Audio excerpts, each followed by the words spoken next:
প্রত্যেকটা মোবাইল ফোনে ফিঙ্গারপ্রিন্ট আসে না নাই? এখন আমরা তো মনে করি মুসলমানরা কোনো কিছু আবিষ্কার করতেই পারে না, এই চিন্তা আমরা করি। আচ্ছা, আল্লাহ পাক রব্বুল আলামিন কি বলছেন জানেন?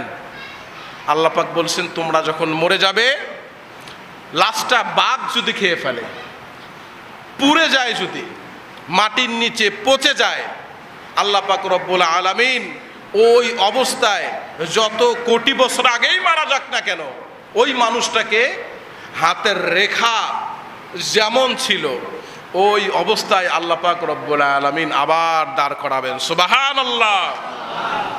মিনহা খালাকনাকুম ওয়া ফিহা নুঈদুকুম ওয়া মিনহা নুখরিজুকুম তারাতান উখরা। সূরা তাহা আয়াত নম্বর 55। আমরা সবাই এটা দোয়া হিসাবে জানি, এটা যে কোরআনের আয়াত আমরা জানিই না, ঠিক না?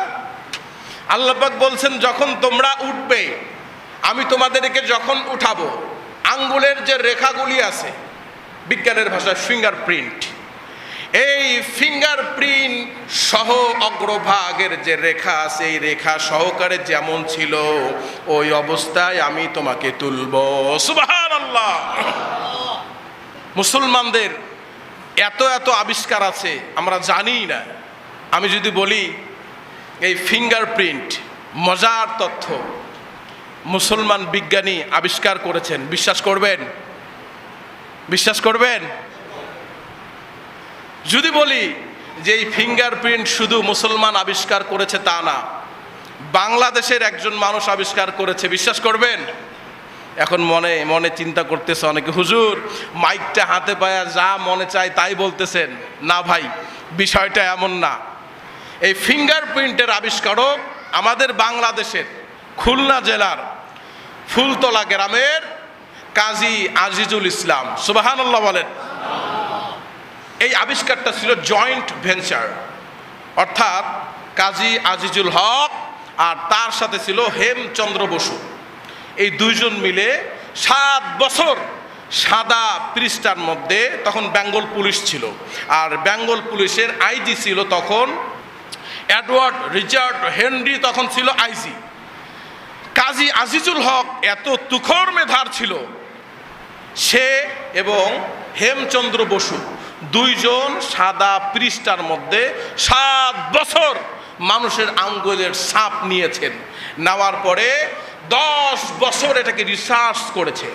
রিসার্চ করার পরে মানুষ বলে, মানুষকে চেনার অন্যতম মাধ্যম হলো মানুষের ফেস, ঠিক না? আজ থেকে 5 বছর 10 বছর আগে 150-200 টাকা দিলে আপনাকে একটা টেলিটক, একটা বাংলা লিঙ্ক, একটা গ্রামীণ সিম দিত, ঠিক না? এখন আপনি সিম কিনতে গেলে আপনার টাকা লাগবে না, সিম ফ্রি দিবে, কিন্তু আপনার ফিঙ্গারপ্রিন্ট লাগবে কি লাগবে না? এই আশ্চর্য বিষয়টা নিয়ে যখন আমি রিসার্চ করলাম, আপনারা বলতেছেন হুজুর আন্দাজে বলতেছেন, না, আপনাদের হাতে তো অ্যান্ড্রয়েড ফোন আছে, সবাই গিয়ে গুগলে সার্চ করবেন। আমি বলি প্রফেসর গুগলের সার্চ দিলেই আপনারা সবাই সত্য ঘটনাটা জানতে পারবেন।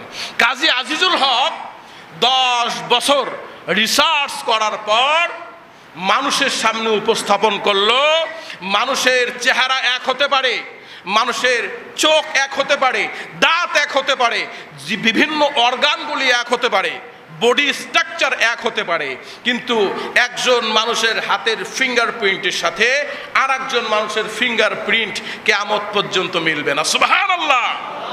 এই তথ্য আল্লাহ পাক রব্বুল আলামিন আজ থেকে 1400 বছর আগে কোরআনে জানিয়ে দিয়েছেন কি দেন নাই? বালা কাদিরিনা আলা আন নুসাউইয়া বানানা। আমি যখন তোমাদেরকে উঠাবো, আঙ্গুলের অগ্রভাগ অর্থাৎ ফিঙ্গার প্রিন্ট যেমন ছিল তেমন করেই উঠাবো। সুবহানাল্লাহ। কিন্তু দুঃখ এবং পরিতাপের বিষয় হলো, এই দুইজন 10 বছর সাধনা করে কাজী আজিজুল হক আর হেমচন্দ্র বসু এই তথ্যটা বের করলেন।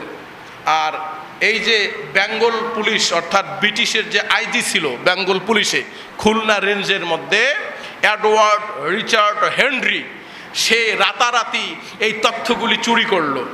র্যাঙ্ক বড়, তার মানে সব কাগজপত্র তার কাছেই থাকবে, এটাই স্বাভাবিক। এটা রাতারাতি সে ইন্টারন্যাশনালি তার নামে ছাপাই দিল, ওই দুইজন তলে পড়ে গেল। এই ইতিহাসটাও আপনারা গুগলে পাবেন।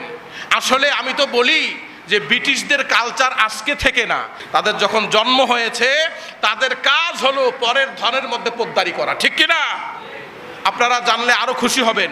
এই যে সায়েন্স বাচ্চারা পড়ে, আমাদের ছেলে মেয়েরা পড়ে, ভাই বোনেরা পড়ে, এই সায়েন্সের যে বীজগণিতের আবিষ্কারক মুসলমান, সুবহানাল্লাহ।